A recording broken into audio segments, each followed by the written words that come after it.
Assalamualaikum warahmatullahi wabarakatuh. Halo arek-arek tersesat ya, sing terima selalu nasihat Habib Muhammad. Ketemu mana iki di majelis ngajilan ngopi virtual. Nah, selamat datang arek-arek tersesat. Ini kita gelar ngaji ngopi virtual ya Beb ya. Karena ini situasi ya, tidak memungkinkan untuk kita bertemu Rek. Nah, ini ngaji ngopi virtual ini ada tema di tanahku terjadi bencana. Kita tanya rumput yang bergoyang. Jadi rumput yang bergoyang itu menurut Ebit GAD, penyanyi Kiai Haji Ebit GAD. Oh Kiai Haji. Ngawur sampean. Enggak, jadi ono biyen iku penyanyi wis zaman iku sik cilik iku berita perjalanan iku bener. Jadi ono sampai eling iku apa mengapa di tanahku terjadi bencana, terus mungkin Tuhan ini mulai bosan sampai kehidupan manusia, tinggal laku manusia gitu. Nah kita tanya rumput yang bergoyang, ternyata rumput yang bergoyang orang yang ulama gitu. Ini goyang ini maksudnya ngono kan goyang loh, biasanya kan ngono, jadi kayak rumput gitu loh. Nah ini kebetulan sampean kan punya pondok pesantren dan ada beberapa majelis. Nah, ini mumpung ikut takok nang sampean lah. Nah, ini melihat beberapa bulan hari terakhir ini gini, Bib. Banyak bencana, bahkan tak hitung ini ya. Dari data yang saya peroleh ya, entah kurang entah lebih itu ada 185 bencana di awal tahun. Bulan Januari aja. Bulan Januari aja ini. Padahal ini belum selesai bulan Januarinya. Nah, belum selesai, ini masih tanggal 2 berapa ini? Allah alam ya. Terus pokoknya setengah bulan. Itu sudah 185 Januari. Ini per tanggal 25 Januari ada ratusan bencana ini, Beb. Ini kenapa ini, Beb? Tuhan ini mulai capek atau mulai lelah dengan kita, gondok, ngambek atau apa Gusti Allah ini? Ya. Jadi memang fakta yang ada sehingga sering terjadi musibah atau bencana, gempa, gunung meletus, banjir, kemudian berbagai macam bencana yang terjadi di Indonesia sekarang ini. Mau tidak mau, suka atau tidak suka, semua itu adalah penyebab utamanya adalah kita sendiri.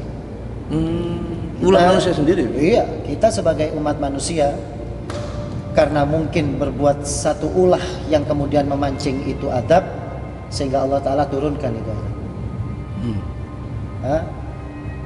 Jadi Allah Ta'ala sudah katakan, kalau kamu berbuat baik, maka itu datangnya dari Allah. Semua kebaikan yang ada di muka bumi itu datangnya dari Allah. Adapun perbuatan buruk yang ada di muka bumi ini, fabima kasabat aydin nas, itu adalah sebab olah perbuatan daripada manusia itu sendiri. Akhirnya Allah ngasih, Allah Ta'ala murka.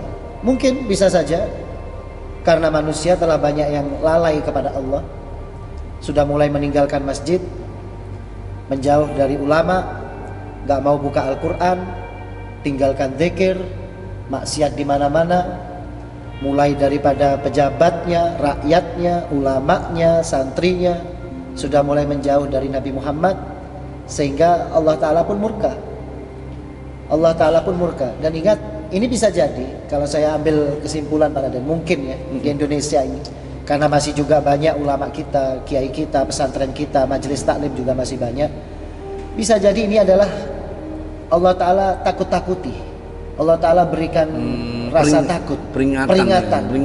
Jadi ibaratnya diseltik lah, atau bahasa Jawa, bahasa Indonesia diseltik lah. Disentil. Iya, disentil.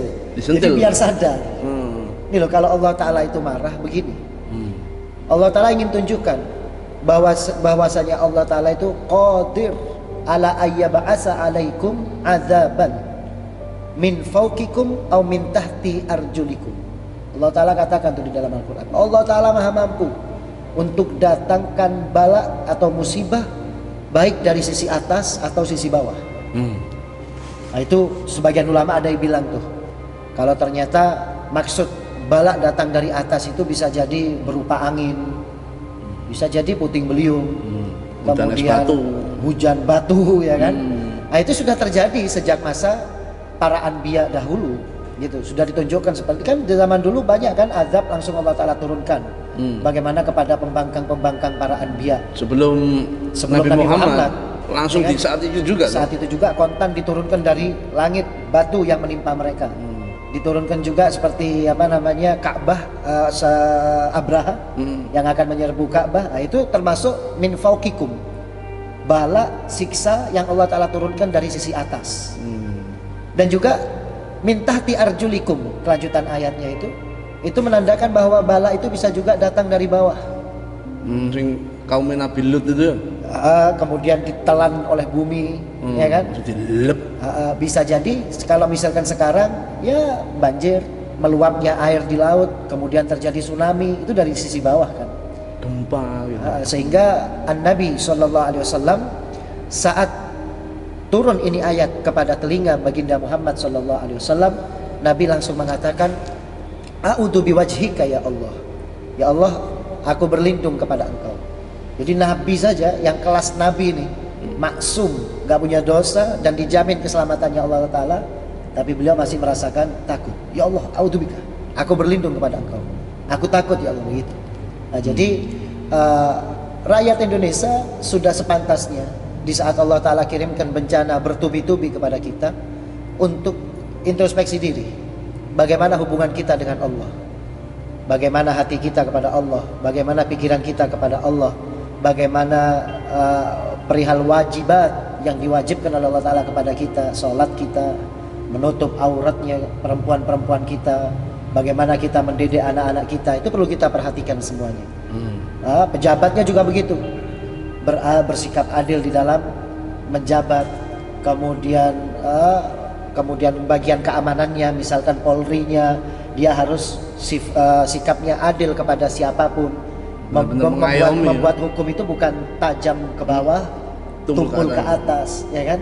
Harus mulai dirubah. Sehingga insya Allah dengan cara seperti itu kita punya negeri ini akan diberikan ketenangan, kemakmuran, sentosa, aman, hidup di dalamnya penuh dengan kebahagiaan tanpa adanya azab dari Allah Subhanahu wa Ta'ala.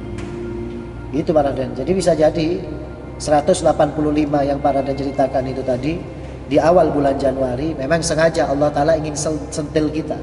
Allah Ta'ala ingin cubit kita. Sadar, ayo sadar, kamu lari kamu minta ke aku, bisa jadi seperti itu. Seperti itu, berarti peringatan juga untuk kita semua. Peringatan buat kita.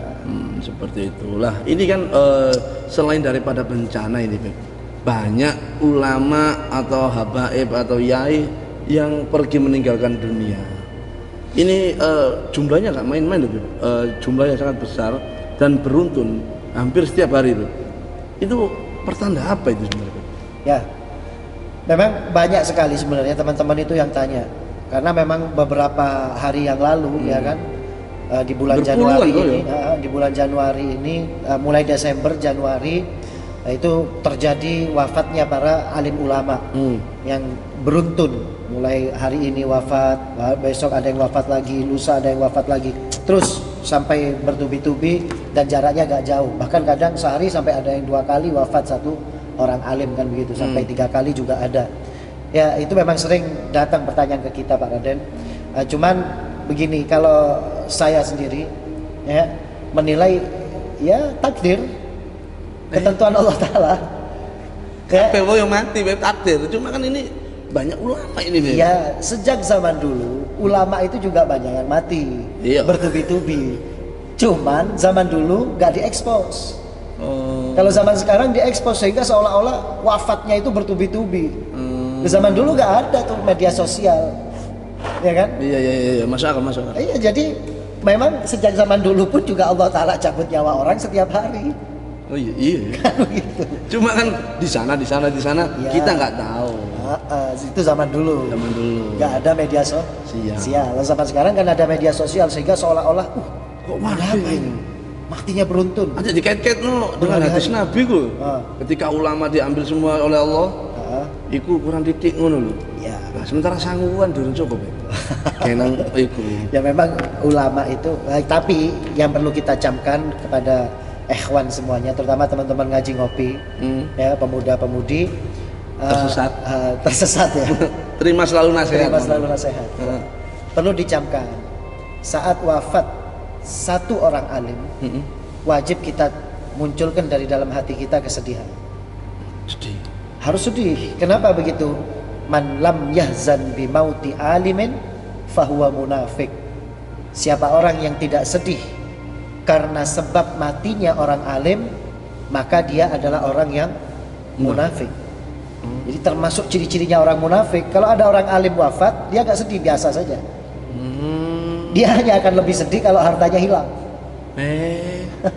Itu aku ingin. Nah, makanya pelajaran seperti ini mungkin Allah Ta'ala juga pengen tunjukkan, kamu harus mulai munculkan sedih ketika wafatnya penyambung lisan mulia Nabi Muhammad SAW. Karena mereka itu para ulama adalah penyambung lisan Nabi Muhammad. Dulu di masa hidupnya Nabi yang menyampaikan hadis, menyampaikan Al-Quran.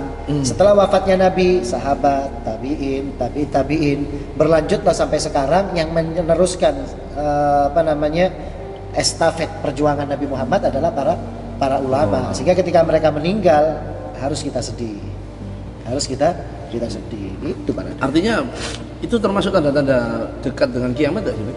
Bisa jadi. Bisa jadi juga. Bisa jadi karena nanti di akhir zaman ulama itu sudah tidak bisa lagi mudah ditemukan. Susah. Akhirnya kembali ke zaman jahiliyah, kebodohan. Bisa jadi. Nauzubillah min dzalik. Nauzubillah min dzalik. Nah, makanya dimanfaatkan mumpung ulama masih banyak di sekitar kita. Belajarlah. Ustadz-ustadz yang di kampung jangan disia-siakan. Ya gede kok ini aja disia-siakan loh ya. Meskipun cuma sekedar tanya apa artinya Al-Fatihah. Ngono ya. Artinya kok tak delok isi. Jadi perbanyak terus ngaji, meskipun itu ambek ngopi gak masalah gitu. Jadi itu memperbanyak tambah ilmu. Minimal itu apa yang kamu dapatkan bisa dimanfaatkan untuk anak-anakmu ambek bojomu. Ngono to. Diterapkan dalam keseharian. Nah, ini setelah kita lihat beberapa bencana di Indonesia, terus ada beberapa ulama, banyak ulama yang meninggal, apa yang kita harus persiapkan atau apa yang harus kita lakukan saat ini? Introspeksi diri, cek bagaimana hubungan kita dengan Allah, bagaimana hubungan kita dengan manusia, sudah sesuaikah dengan apa yang diaturkan oleh Nabi Muhammad SAW. Karena barometer hidup kita adalah cuman seorang saja, yaitu Nabi Muhammad SAW. Jadi mulai dipaksakan istri, anak, keluarga, kerabat, teman untuk kembali ke jalan Nabi Muhammad Sallallahu Alaihi Wasallam. Allahumma sholli alaihi. Insyaallah kita semua selamat dari fitnatul dajjal, selamat teko hari kiamat. Ya terus oleh syafaat Kanjeng Nabi Muhammad SAW di padang mahsyar kelak. Amin ya rabbal alamin. Ya wis iku mau rek penjelasannya Habib Muhammad di acara majelis ngajilan ngopi virtual. Jadi arek-arek tersesat ojo lali seperti biasa tinggal no kolom komentar, share video iki dan subscribe sing belum subscribe iki ojo lali di subscribe. Karena subscribe iku pahala dan share iku terutama share merono, share mrene, share menisor, share sampai tutup neraka gak apa-apa. Dadi ben awakmu iki oleh pahala jariah. Kon wis mati video iki didelok generasi selanjutnya awakmu tetep oleh pahala. Ngono lho. Insyaallah iku dadi amal jariah kene selama dunia iki sik ono dan digital iki sik ono, iku tetep dadi amal jariah. Suwun wis nonton video ini atau terima kasih sudah melihat video ini. Wabillahi taufik. Oh ya, wabillahi taufik wal hidayah. Wassalamualaikum warahmatullahi wabarakatuh. Paling penting ojo lali bahagia. Dadah.